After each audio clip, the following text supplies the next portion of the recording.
Sino ba ang ating kapitbahay? Who is my neighbor? When we ask this question, it is very easy to answer. Why? Because we can classify our neighbor and we can choose what classification can we give them. Maaari natin sabihin na yung ating kapitbahay ay mabait. At bakit mabait? Dahil nagbibigay ng ulam kapag wala tayong ulam. Dahil nagpapahiram ng pera kapag wala tayong pera.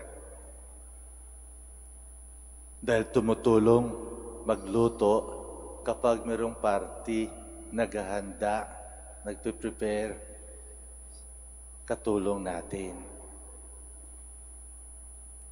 And we love these people. We like these people. Ngunit, kapag ang ating kapitbahay naman ay marites at sinasabi sa kanya mga kaibigan kung ano nakikita sa atin, anong naobserbahan sa atin, iniiwasan natin. Kung ang kapitbahay naman natin, pinababayaan lamang yung kanyang aso na mag-ipat-ipak sa gate natin, sinisigawan natin. So, it is easy to classify who is our neighbor. Madali lang. Madali lang. Kaya nung tinanong ang ating Panginoon, who is my neighbor? Our Lord did not answer the classification of His neighbor, but rather have this story of the Good Samaritan against the two other persons who are Jews, the priests and the Levites. The priests and the Levites saw the man who was a victim of the robber, almost died. Nakita nila ito. The same person nakita ng pari, the same person nakita ng Levite, at the same person nakita ng Samaritan. Dito makikita natin ang pagkakaiba. Walang classification. Kasi nung nakita ng Samaritan itong biktima, hindi niya naisip kung Samaritan ba o Hudyo. Ang nakita ng Samaritan, yung kailangan ng tao. Ang kailangan ng tao. Ang tulong. Ang kailangan ng tao. Tinisigar niya kung kalaban man o hindi. At actually, hindi naman sila magkasundo ng mga Hudyo, ang mga Samaritano. Ngunit itong pari at Levites, nakita nilang sitwasyon. Patin ibang pagtingin nila eh. They avoid the effects kung ano ba ang mangyari sa kanila kapag tinulungan nila. Ayaw nila yung gulo. Una sa lahat, bawal. They might become cannot enter into the temple, or might be a hindrance to their service in the temple. So they avoid.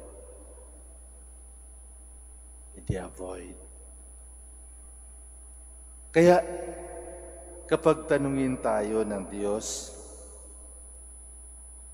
sino ba ang iyong kapitbahay? Who is your neighbor? Are we going to classify them either our good friends or our enemies? Or are we going to do something for them, especially when they are in need? Either they are our friends or enemies. Nung tinanong ng ating Panginoon, itong nagtatanong sa Kanya, among the three, sino ba yung kapitbahay? Who is the neighbor? And he answered, the one who treated him with mercy. With mercy. Awa. Awa. Para sa akin, we can only say to ourselves, maaari nating sabihin na tayo ay kapitbahay o tayo ay neighbor if there is mercy in us.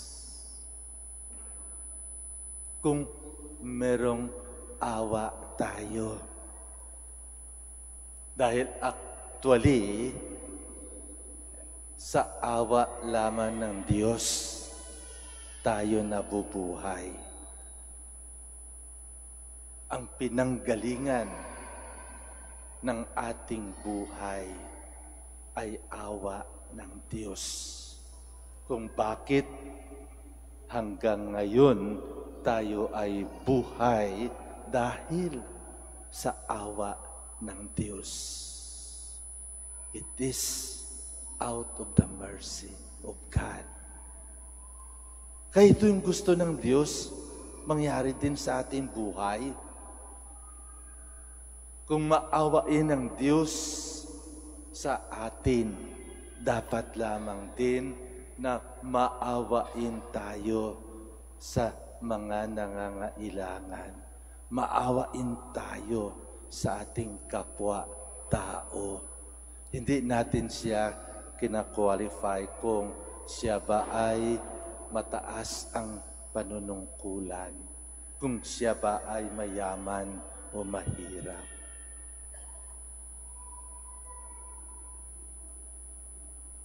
Madali lang ba na maging neighbor?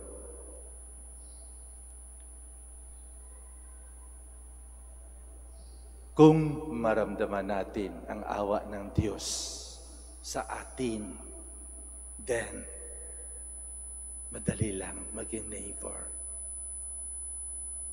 Kasi ang awa ng Diyos ang siyang magtutulak sa atin to do the same with what the Good Samaritan did to his neighbor.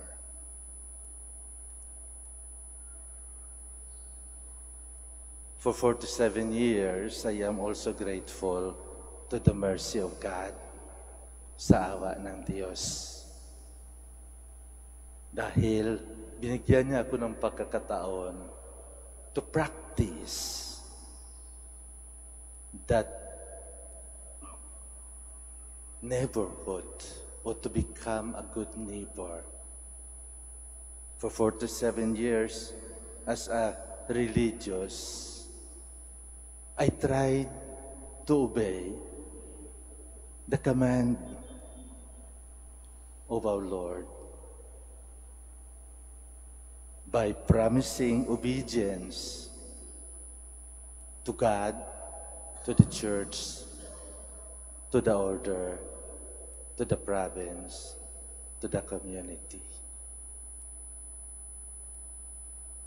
At alam ko, awa ng Diyos ang nabigay sa akin ng pagkakataon na magtrabaho sa misyon, sa parokya, sa kumbento. Alam ko, awa ng Diyos ang nabigay sa akin ng buhay upang magampanan ko ang aking obligasyon bilang isang Dominican religious. At ito lahat, pinasasalamatan ko, lalong-lalo sa araw na ito, sa anibersaryo ng aking profesyon as a Dominican. Sana po ipagdasal niyo ako na maging tunay na neighbor sa mga tao kung saan ako pinapadala ng Diyos. Kung saan ako pinapatrabaho sa kanyang vineyard. Kung saan ako ay kapitbahay ng mga nangangailangan. Maraming salamat po sa inyong mga dasal.